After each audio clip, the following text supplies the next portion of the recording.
चलो तो अब अपन जाते हैं विशेषण यानी एडजेक्टिव के बारे में। तो विशेषता बताने वाले ही क्या होते हैं? विशेषण।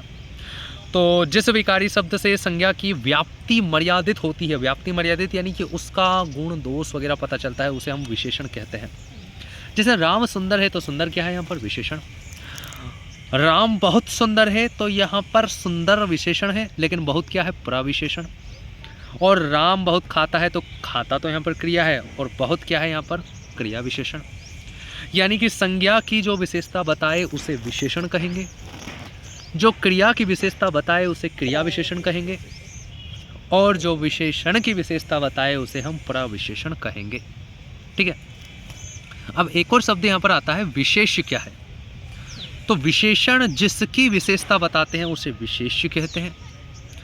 जैसे आशीष अच्छा लड़का है तो अच्छा यहाँ पर विशेषण है और आशीष यहाँ पर विशेष्य है। विशेषण का प्रयोग के आधार दो प्रकार से होता है, एक तो उद्देश्य विशेषण के रूप में और एक होता है विधेय विशेषण के रूप में। उद्देश्य विशेषण और विधेय विशेषण। ठीक है ना। उद्देश्य विशेषण में क्या होता है?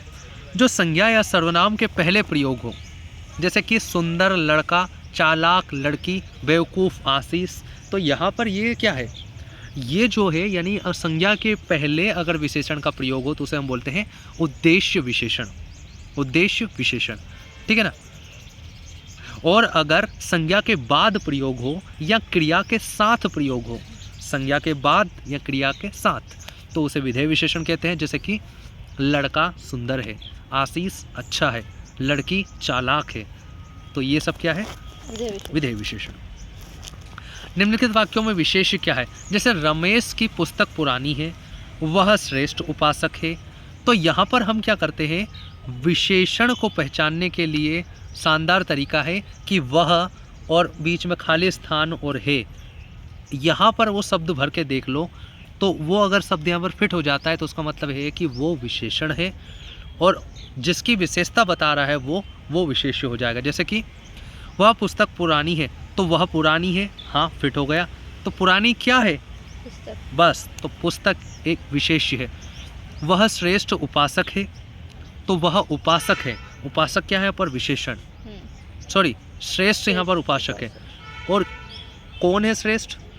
उपासक। इसलिए हम यहाँ पर उपासक क्या है? विशेष्य है। दशरथ के प्राण राम के लिए आकुल थे, तो यहाँ पर वह क्या? आकुल थे। तो आकुल है, वह आकुल है। तो आकुल यहाँ पर क्या है? विशेषण। और क्या आकुल थे? प्राण आकुल थे। तो इसलिए प्राण यहाँ पर क्या है? विशेष्य है। युद्ध देखकर अशोक का कठोर हृदय मोम जैसा पिघल गया। तो कठोर क्या है यहाँ पर? विशेषण। और हृदय क्या है? हृदय की विशेषता बता रहा है। तो कठोर कौन है? हृदय। तो हृदय क्या है? विशेष्य। जैसे निम्नलिखित में विशेषण और विशेष्य की संख्या बताओ। तो भले और महान लोग उचित और संयमित व्यवहार करते, तो इसमें भले और महान, उचित और संयमित क्या है? विशेषण। वहीं लोग और व्यवहार क्या है? विशेष्य। ठीक है ना। तो क्या शब्द को विशेषण पर प्रयोग करने से विशेष्य का पता लगाया जा सकता है? जैसे कि क्या पुरानी है, क्या श्रेष्ठ है, क्या आकुल है, क्या कठोर है। ठीक है ना। चलो अब विशेषण के भेद पढ़ते हैं। तो विशेषण के भेद या विशेषण के प्रकार। तो विशेषण के 4 प्रकार होते हैं। कितने? 4। और 4 ही होते हैं। अलग अलग जगह अलग अलग मिलेंगे, लेकिन हमें सिर्फ 4 ही याद रखना है। विशेषण के 4 प्रकार होते हैं। कौन कौन से? पहला होता है एक सर्वनामिक विशेषण। सर्वनामिक विशेषण की यानी कि जब सर्वनाम विशेषण के रूप में प्रयोग हो। सर्वनाम क्या होता है? जिस भी शब्द का प्रयोग हम संज्ञा या सर्वनाम के जगह करते हैं उसे संज्ञा की जगह करते हैं उसे हम सर्वनाम कहते हैं। तो सर्वनाम जब विशेषण के रूप में यानी सर्वनाम से जब हम किसी की विशेषता बताने लग जाए तो वो हो जाएगा सर्वनामिक विशेषण।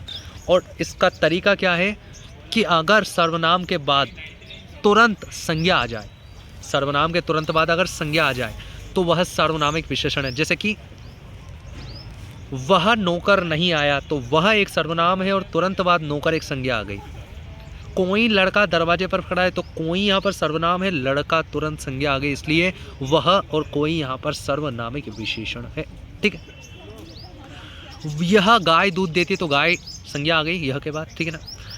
तो हिंदी में मूल रूप से 11 सर्वनाम होते। देखो विशेषण के 4 भेद हैं और सर्वनामिक विशेषण क्या है कि अगर सर्वनाम के बाद तुरंत संज्ञा आ जाए तो वो संज्ञा की विशेषता बता रहा है, और संज्ञा की विशेषता बता रहा है यानी कि वह सर्वनाम जो विशेषता बता रहा है यानी कि वो विशेषण है, और विशेषण क्या है, वो सर्वनाम है, तो सर्वनामिक विशेषण।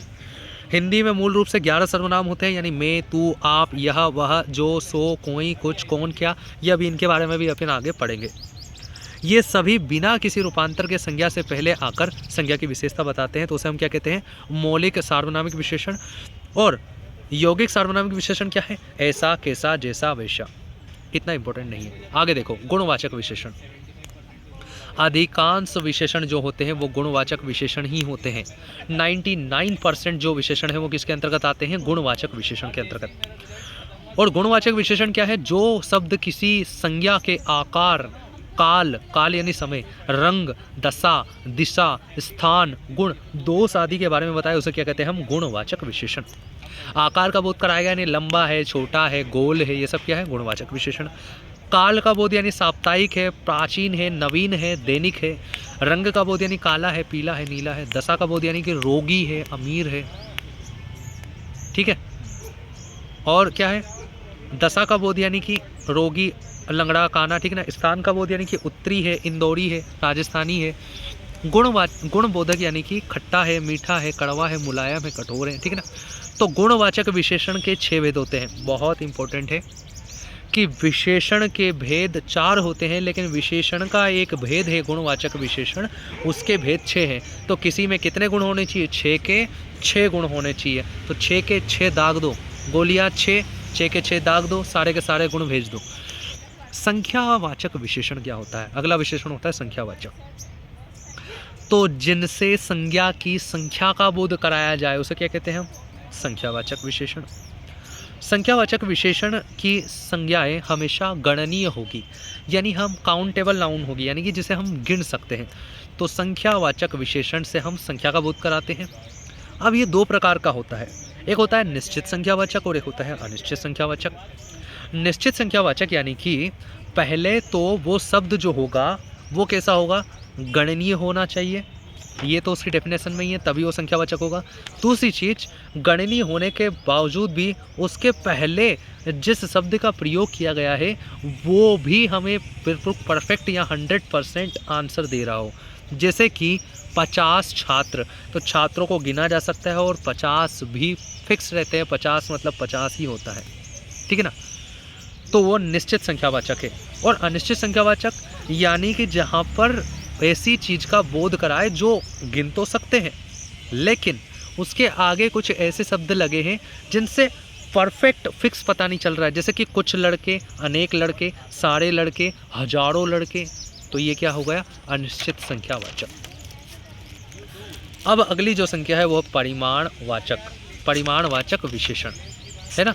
परिमाणवाचक विशेषण का क्या है, जहाँ पर माप तोल का बोध कराए, यानी कि जिन चीज़ को अपन नापते हैं, मापते हैं, तोलते हैं, तो वहाँ पर उन चीज़ों के लिए हम क्या परिमाणवाचक विशेषण का प्रयोग करते हैं। जैसे कि दूध हो गया, चावल हो गया, कपड़ा हो गया।